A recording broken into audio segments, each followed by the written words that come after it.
డాక్టర్లు అందరూ మేధావులు అన్నం తినమంటున్నారా వద్దంటున్నారా అంటున్నారా? మీ తాత కానీ మీ అమ్మమ్మ కానీ చెప్పారా అన్నం తినద్దని? ఏమండి, అన్నం విషం, వైట్ పాయిజన్, అన్నం వైట్ పాయిజను, తినద్దు పోతావు అని చెప్పారా?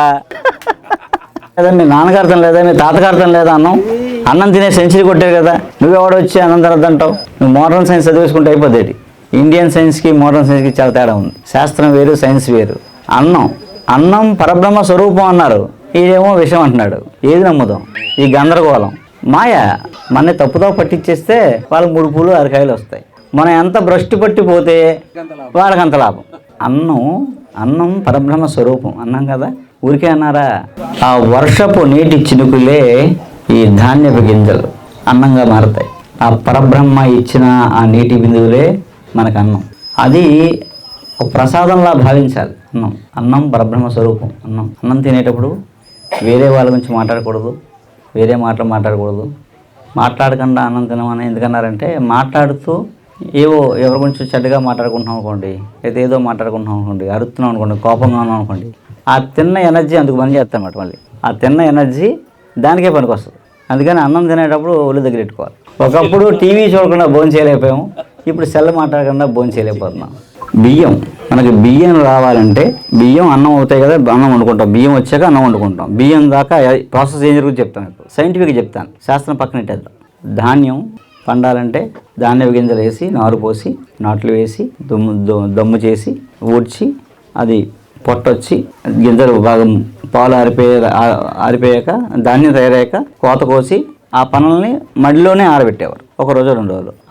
ఆ పనుల్ని ఎందుకు ఆరబెట్టేవారు? ధాన్యంలో ఉండే ఆ పచ్చిదనం అంతా ఎండిపోవడం కోసం పెట్టేవారు. చాలా వరకు ఎండిపోయేది, మిగతా కోసేసిన తర్వాత దానికి జీవం ఉండదు కాబట్టి, ఆహారం ఉండదు కాబట్టి పూర్తిగా ధాన్యం ఎండిపోతాయి. అందులో పచ్చిదనం పోతుంది. ఆ పచ్చిదనం పోయిన తర్వాత దాన్ని కుప్ప వేసేవారు. కుప్ప ఎలా వేస్తారండి? ధాన్యం కొంచెం లోపలికి ఉంటాయి, వెనక గడ్డి వెనక్కి ఉంటుంది. తిరగేసేది కదా, తిరగేసేస్తే కులిపోతాయి.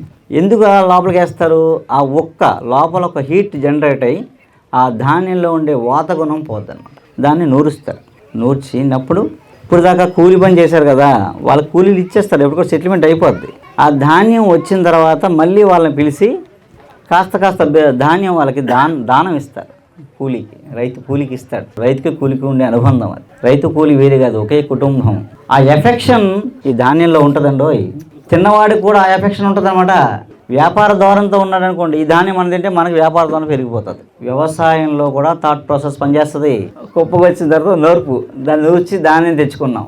ధాన్యం తెచ్చిన తర్వాత ఏం చేస్తారండి? ఇలాంటి ధాన్యం గాదెల్లో పోస్తారు. ఇలాంటి గాదెల్లో పోసి ఉంచుతారు.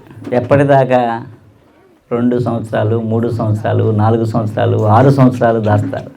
ఎంత పాత పడితే అంత మంచిదని. ఈ సంవత్సరం ఎప్పుడూ తినలే పూర్వీకులు. కనీసం 2 సంవత్సరాలు దాచిన తిన్నారు, 6 ఏళ్ళు దాచున్నారు. పుట్రాలకైతే 5-6 ఏళ్ళ బియ్యం, పాత బియ్యం ధాన్యం ఉండేవి. వాళ్ళ ఇళ్ళలో ఉంటే పుట్టాలకి ఫ్రీగా ఇచ్చేవారు. మా ఇంట్లో ఉన్నాయమ్మా, భారత కదా, పట్టుకెళ్ళి పెట్టండి మంచివి అని పాత బియ్యం దంచి పెట్టుకోమని ఇచ్చేవారు అన్నమాట. ఆ సాంప్రదాయం ఉంది. అలా ఎంత పాత పడితే అంత మంచిది. 2, ఆ ధాన్యాన్ని ఏం చేసేవారు? వంటిల్లో బోల్డ్ మారణాయుధాలు ఉండేవి.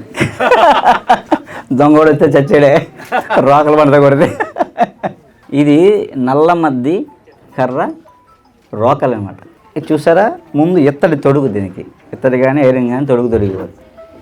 ఈ తొడుగు ఏంటంటే ఆ ధాన్యాన్ని, పాత ధాన్యాన్ని ఇలా గాదిలోని తీసుకొని దంచుకునేవారు. రోట్లో కానీ కింద నేల మీద గొయ్యి తీసి ఆ రాయిని దంచేవారు. ఈ దంచడం వల్ల ఈ ముందున్న ఎడ్జ్ చూసారా, ఇది ఒకటి రోకలి పగిలిపోకుండా, 2 ధాన్యం పైనుండే ఆ తొక్క ఎంత మనకి అవసరం లేదో అది మాత్రమే తీస్తారన్నమాట. ఇది మనకి పనికొచ్చేదంతా ఆ బియ్యంలో ఉండిపోతుంది. బియ్యం పైన ఒక లేయర్ ఉంటుంది, అందులో ఎంజైమ్స్ ఉంటాయి. ఆ మధ్యలో కార్బోహైడ్రేట్స్. ఓకేనండి? ఈ కార్బోహైడ్రేట్స్ సక్రమంగా అరిగి మన శరీరంలో హాని చేయకుండా ఉండడం కోసం ఆ ఎంజైమ్స్ పనిచేస్తాయి. ఇప్పుడు మనం ఏం చేస్తాం? అవన్నీ గుండు కొట్టేసి ఆ ఎంజైమ్స్ అన్ని తీసేసి ఓన్లీ కార్బోహైడ్రేట్స్ అంటున్నాం. ఇప్పుడున్న మోడర్న్ సైంటిస్టులు ఏం చెప్తున్నారు? అన్నం తినకో అని చెప్తారు. ఆ అన్నం కాదబ్బా, ఈ అన్నం తినని చెప్పాలా తెలియని అయితే. ఇక అందరికీ భయం. అన్నం తినొద్దు అన్నారు, ఏం చేయాలి? అన్నం తినొద్దని ఏం చేయాలి? ఇప్పుడు ఇదో బెంగ తేడా వస్తుంది కదా. అది అన్నం అంటే. దాన్ని వండుకొని వార్చుకోవాలి. వార్చి ఆ గంజి తీసేయాలి. మళ్ళీ అందులో అంత పొయ్యి మీద వండి దాన్ని వార్చి ఆ గంజి తీసుకోవాలి. మళ్ళీ ఆ గంజిని లాస్ట్లో కొంచెం మజ్జిగ కలిపి కానీ అదే అన్నంలో కలుపు తిన్నాం కానీ అది అన్నం తినడం అంటే. ఆ గంజిలో మళ్ళీ బోల్డ్ ఉంటాయి, విటమిన్ B12 అండి. కుక్కర్లో వండు తింటున్నాం, బాగా మంచిదేగా. కుక్కర్లో తింటే మనం కుక్ అయిపోతాం. అలా వండి వార్చిన అన్నం తినేవాళ్ళం. ఆ వార్చిన గంజి కూడా మళ్ళీ మనం తాగేసేవాళ్ళం. ఓకే, అది అన్నం. అలాంటి అన్నం, ఉట్టి అన్నం తిని గంజి అన్నం తిని బతికిన వాళ్ళు ఎంతోమంది ఉన్నారండి. జీవితం 100 ఏళ్ళు సెంచరీ కొట్టిన వాళ్ళు, ఉట్టి గింజం తిని సెంచరీ కొట్టిన వాళ్ళు ఉన్నారు తెలుసా. ఆవకాయ బద్ద కూడా చప్పరించడానికి ఆవకాయ బద్ద కూడా లేకుండా ఉట్టి గంజన్నం తిని బతికిన వాళ్ళు ఎంతో ఉన్నారు. రేపొద్దున గంజి తాగాలంటే మీరు బెంజ్ చేసుకెళ్ళాలి. రేపొద్దున ఎలాంటి గంజి తాగాలంటే మీరు బెంజ్ కారులో స్టార్ హోటల్కి వెళ్ళాలి.